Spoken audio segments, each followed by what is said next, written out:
Ini sungguh sulit dipercaya. Untuk memastikan orang Pakistan dapat menggunakan tempat tidur besi tahan lama yang bisa diwariskan 3 generasi. Bengkel kecil yang sederhana ini terletak di Peshawar. Mereka berencana menggunakan drum minyak bekas yang didaur ulang untuk membuat tempat tidur yang kuat dan tahan lama. Lalu, bagaimana mereka melakukannya? Drum minyak bekas seberat 1000 kg ini adalah bahan baku untuk memproduksi rangka tempat tidur. Untuk menghemat biaya, tukang memilih menggunakan pahat untuk membongkar. Meskipun proses pembongkaran sangat melelahkan, tapi untungnya, tukang bisa bekerja keras. Karena bisa bekerja keras, maka akan ada banyak kesulitan yang harus dihadapi. Hanya dalam waktu kurang dari 1 hari, tukang berhasil membongkar seluruh drum minyak. Untuk mempercepat proses, tukang dengan cepat menggunakan teknik khusus untuk merentangkan seluruh lembaran besi.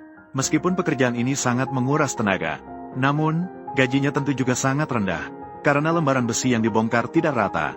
Jadi, perlu dimasukkan ke dalam mesin penggulung.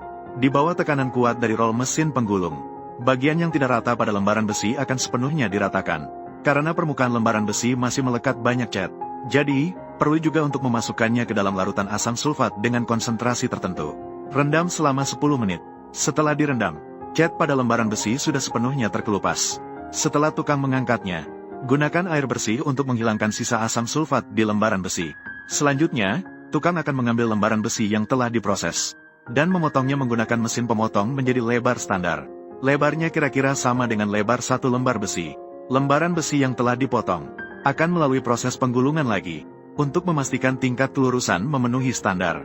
Selanjutnya, tukang akan menumpuk 4 lembar besi bersama-sama dan memasukkannya ke dalam mesin pres.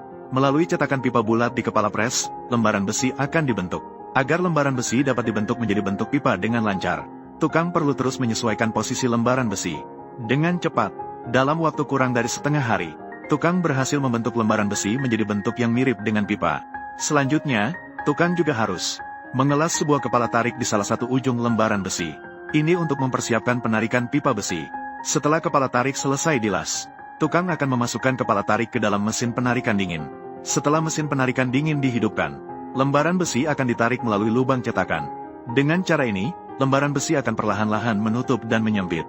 Sementara itu, tukang akan menggunakan las listrik untuk menyambung jahitan. Setelah proses yang lancar dari tukang, pipa besi yang digunakan sebagai rangka tempat tidur telah selesai dibuat. Namun, pada saat ini, tingkat ketegakan pipa besi masih belum cukup. Jadi, perlu dilakukan proses penarikan dingin sekali lagi. Dengan cara ini, tidak hanya dapat meningkatkan tingkat ketegakan pipa besi secara signifikan, tetapi juga dapat menghilangkan sisa las di permukaan. Setelah proses penarikan dingin selesai, kita bisa memotong kepala pipa besi di bagian depan. Untuk membentuk pipa besi dengan lebih baik, perlu juga dilakukan perlakuan annealing pada bagian pipa yang perlu dewan. Dengan cara ini, saat melakukan proses pembengkokan, kita dapat menghindari kemungkinan pipa besi pecah. Pipa besi yang telah didinginkan setelah proses annealing akan dimasukkan oleh tukang ke dalam mesin pembengkok untuk dibengkokkan. Tukang bekerja keras dan tahan banting di posisi ini. Pemuda yang baru berusia 18 tahun telah dipaksa terlihat seperti pria berusia 68 tahun. Semua orang bilang pemuda ini bisa bekerja. Jadi, di sini ada pekerjaan yang tidak akan pernah habis untuknya. Selanjutnya, perlu memotong pipa baja yang digunakan untuk penguatan horizontal, agar sambungan lebih pas saat dilas. Perlu juga menggunakan mesin punch untuk membentuk ujung pipa besi dengan bentuk yang sesuai. Setelah semua komponen siap, kita bisa mulai menyambungkannya dengan las.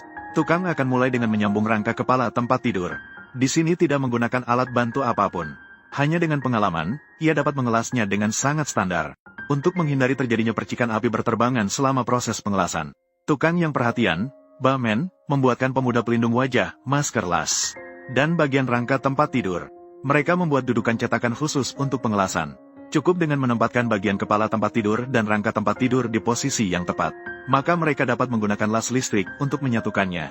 Dengan cara ini, ukuran tempat tidur besi yang dibuat dapat terstandarisasi.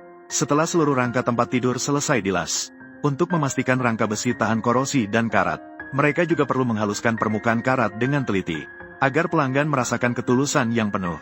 Mereka memilih untuk melukisnya dengan tangan sendiri. Setelah mengering selama 2 hari, mereka dapat mulai merajut permukaan tempat tidur. Tukang pertama-tama merajut secara vertikal menggunakan benang nilon hijau. Menggunakan benang nilon karena lebih elastis, dan dapat menahan tarikan yang lebih besar. Selanjutnya, mereka mulai merajut bagian kaki tempat tidur.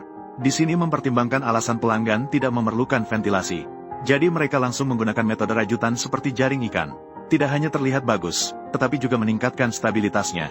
Segera setelah itu, tukang juga harus merajut secara horizontal menggunakan tali merah. Tangan terampil tukang bergerak bolak-balik membawa benang.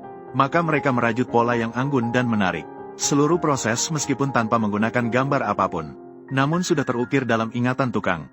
Dalam waktu kurang dari sehari, tukang telah menyelesaikan pembuatan sebuah tempat tidur besi yang indah dan khas. Sementara itu, pemuda yang akan menikahi Bamei juga tidak sabar untuk merasakan kenyamanan tempat tidur baru mereka.